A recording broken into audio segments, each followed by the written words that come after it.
Thank you very much. It's a pleasure to be here. And Diane, I want to compliment you on setting this up. It's a wonderful event, and you did a great job. So I am going to be reading only haiku tonight. Um, like Diane said, I just started writing haiku about a year and a half ago, and I can't explain to you why I started writing haiku.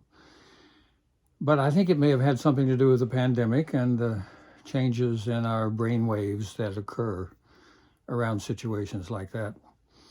Anyway, I started writing haiku, and along the way, I got this invitation to submit a manuscript for a book, and the result is this book, which Diane so graciously showed you, called Dream Tree. Aha, thank you. So when haiku poets read their work, oftentimes they'll read it twice. And I get it. I think that's because a couple things. First of all, it goes by pretty quick, right? Mm-hmm. And secondly, haiku is very compact. It's very tight. And so sometimes it takes a couple of times through to get it, maybe not at the upper layer, but down in the deeper layers as it goes by. And there's something that is magical, at least for me, in the understanding of haiku, in that in just a few short words, you can say some things that resonate through other chambers. I hope that happens to you when I read a few of these. Okay, so I'm going to read, starting with a poem called Desert Night. Desert night, stars all the way down to the ground. Desert night, stars all the way down to the ground.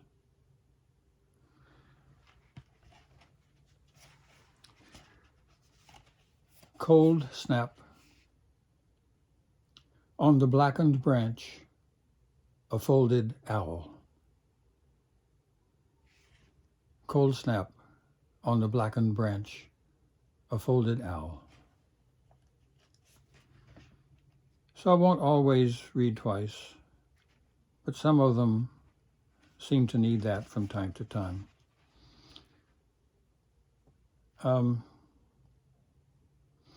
Rain over sea, she links her arm in mine.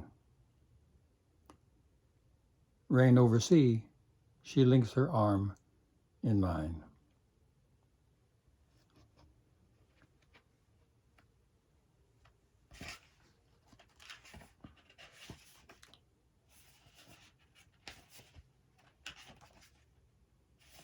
In my head, the songs he used to sing, my brother's grave. In my head, the songs he used to sing, my brother's grave. So in that one, it seems to me that the last line informs the first line the second time through.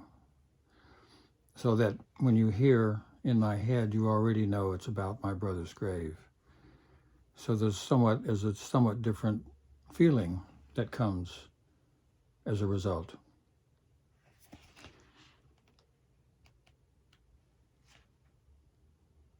My empty wallet, the homeless man wishes me well.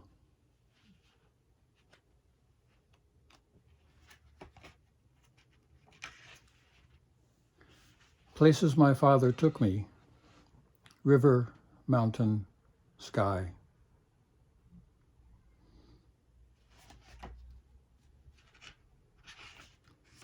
Silver moon, the coyote swells to the edge of his whale. Silver moon, the coyote swells to the edge of his whale.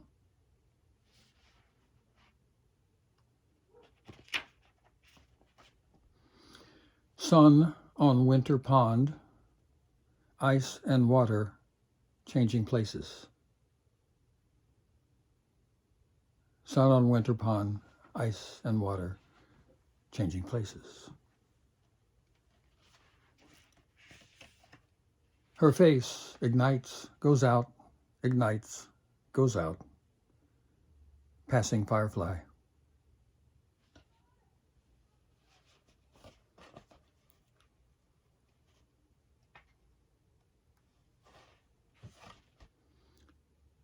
Fireplace glow, the tender margins of her nightgown.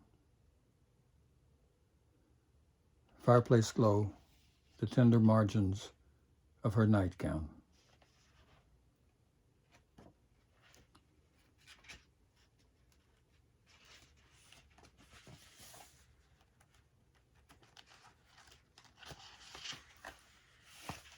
One more page turn. Sudden rain, her yard puddle hooks up with mine. Sudden rain, her yard puddle hooks up with mine. So now I'm going to read a few haiku just from recent times writing. So these are brand new. Snowy owl, a billow of moonlight on a branch. Immigrant evening, a baby curls into her mother's shawl. Not awake shouting, my brother's nights after the war. Not awake shouting, my brother's nights after the war. Saxifrage splits the rock. I try again. That one, sometimes the two images in a haiku are very closely connected and you can make the connection linearly, and sometimes they're not.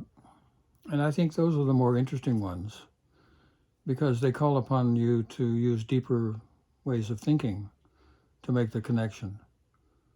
And because of that, people are going to get different kinds of connections out of it, right? Some will get one meaning and some will get others. And I think it's a measure of success if indeed that is lucky enough to happen. Dusk in the firefly meadow, a silent symphony. Giant redwood, the circumference of my uncle's belly.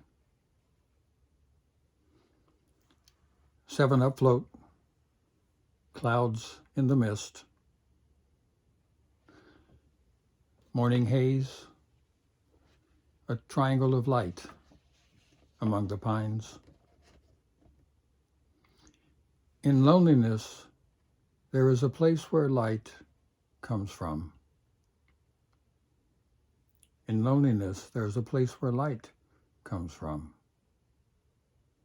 Night maple, moon settling in branches.